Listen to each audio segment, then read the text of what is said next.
Ismene, listen. The same blood flows in both of our veins, doesn't it, my sister? The blood of Oedipus? And suffering, which was his destiny, is our punishment too. The sentence passed on all his children. Physical pain, contempt, insults, every kind of dishonor. We've seen them all, and endured them all, the two of us. But there's more to come. Now, today, have you heard it, this new proclamation which the king has made to the whole city? Have you heard how those nearest to us are to be treated with the contempt we reserve for traitors, people we love? No one has told me anything, Antigone. I've heard nothing, neither good nor bad, about anyone we love. Not since the battle. And the terrible news that both our brothers were dead. One day, one battle, and fratricide twice over. Each brother cutting down his own flesh. But the army of Argos retreated last night, and I've heard that. Nothing else to cheer me up or depress me further. I thought you hadn't. That's why I asked you to meet me here where I can tell you everything without any risk of being overheard. What is it then? More terrible news? Something black and frightening? I can see that. Well, what do you think, Ismene? Perhaps you can guess. We have two brothers, both of them dead, and Creon has decreed that a decent burial shall be given to one, but not the other. Eteocles apparently has already been buried with full military honors and all the formalities due to the dead meticulously observed, so that his rest in the underworld among the heroes is assured. But Polynices, who died in agony just as certainly as his brother did, is not to be buried at all. The decree makes that quite plain. He is to be left lying where he fell, with no tears and no ceremonies of mourning, to stink in the open until the skies and vultures catch the scent and tear him in the underworld. No more than here. What a great king our Creon is, eh, sister? It's against us. You realize, and against me in particular, that he has published this decree, and he'll soon be here himself to make it public to the senators and anyone who may have heard it. He isn't bluffing. He means to act to make it stick. The punishment for anyone who disobeys the order is public stoning to death. And so that's the news. And you know it now. The time has come for you to stand up and be counted with me, and to show whether you are worthy of the honor of being Oedipus's daughter. Wait a minute, Antigone. Don't be so headstrong. If this is all as you say it is, what can I do one way or the other? Just say you will help me. Commit yourself. To do what? Something dangerous? Just give me a hand with the body. It's too heavy for me to move on my own. To bury him, you mean? In spite of the decree? He is my brother. And like it or not, he's yours too. I won't betray him now that he's dead. No one will ever throw that in my face. You must be mad. Creon has publicly forbidden it. He can't forbid me to love my brother. He has neither the right nor the power to do that. Have you forgotten what happened to our father? Contempt and loathing from everyone, even from himself. That was his reward. And blinded, too, by his own hand, and his mother-wife as ill-matched with him, and as those two words are with each other. She knotted a rope and hanged herself. And now our two brothers, both in one day, caught up in the same trap, claiming blood for blood and death for death, each one at the expense of the other. We are the last ones left, sister, and what a death is promised for us, more terrible than any if we break the law. By defying the king and the power of the state? Think for a moment, Antigone, please. We are women. That is all. Physically weaker and bared from any political influence. How can we fight against the institutionalized strength of the male sex? They're in power, and we have to obey them, this time and maybe in worse situations than this. May God forgive me, and the spirits of the dead. I have no choice. State power commands, and I must do as I am told. When you are powerless, wild gestures and heroic refusals are reserved for madmen. Don't say any more. I won't ask again. In fact, if you were to offer help now, I would refuse it.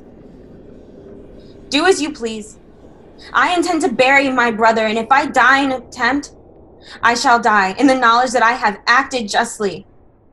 What greater satisfaction than that for a loving sister to embrace a loving brother, even in the grave, and to be condemned for the criminal act of seeing him at peace? Our lives are short. We have little time to waste it on men and the laws they make. The approval of the dead is everlasting, and I shall bask in it as I lie among them. Do as you please. Live by all means. The laws you will break are not of man's making. I reverence them, but how can I defy the unlimited power of the state? What weapons of mine are strong enough for that? Fine. That's a good excuse. I'll go and shovel the earth on my brother's body. I'm frightened, Antigone. I'm frightened for you. Don't be frightened for me. Fear for yourself. For God's sake, keep it quiet. Don't tell anyone. I'll keep our meeting a secret. Don't you dare. You must tell everybody. Shout it in the streets. If you keep it secret, I shall begin to hate you. There's a fire burning in you, Antigone, but it makes me go cold just to hear you. I'm not doing it to please you. It's for him. This obsession will destroy you. You're certain to fail. I shall fail when I have failed, not before. But you know it's hopeless. Why begin when you know you can't possibly succeed? Be quiet, before I begin to despise you for talking so feebly. He will despise you too, and justly. You can go now. Go. If I'm mad, you can leave me here with my madness, which will doubtless destroy me soon enough. Death is the worst thing that can happen, and some deaths are more honorable than others. If you've made up your mind, Antigone, it's madness.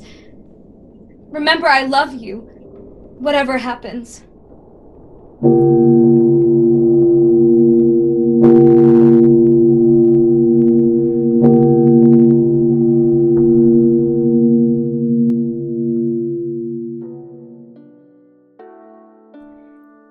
The life-giving sun has never shone more brightly on the 7 gates of Thebes than he shines this morning.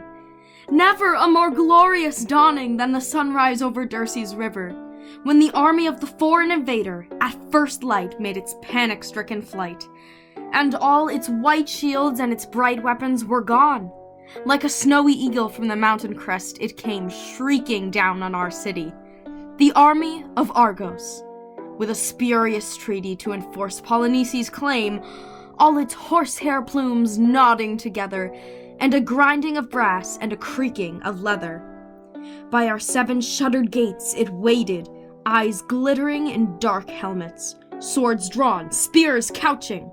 But before the killing and burning, the metallic taste of blood, and crashing stonework and blazing wood, they turned and fled, the music of death in their ears, at their backs, the dragon's breath.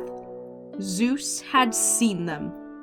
He who hates inflated pride, and the empty boast of the windbag, he heard their singing, as if the victory were theirs for the taking, and he brought down his thunder on their glittering host, struck them with lightning, and sent them flying, scorched them, and burned them, and left them dying. Down like a rock from the mountain crest he came thundering to earth, The flame dashed from his hand. The son of Thebes, whose best hope of fame was to conquer his native land, and who failed in his quest. For the war god gave us his word of command. Like a battle chariot, his terrible name ran them down where they stood, and they died in the dust. Now, at each of our 7 gates, a Theban defender waits, as 7 champions bring their fame and armor to the fight, and before the coming of the night, 6 have put their fame to the test. 6 have laid both fame and armor to rest as a tribute at great Zeus's feet. At the 7th gate, 2 brothers meet, sharing their blood in death as in birth, each striking together, each laying the other dead on the earth. There will be a victory celebration today in this city of charioteers, and singing in the streets. There will be ceremonies of thanksgiving and grateful tears for the end of fighting as the enemy retreats and the time comes for relaxation and play. Now, as all voices are raised and the drum beats, the ecstatic god himself will appear, Bacchus the drunkard, to take power for one day. In the city he calls his own. Time to dance all night, to shake the foundations till the faint light of dawn flushes the windows and the lamps fade.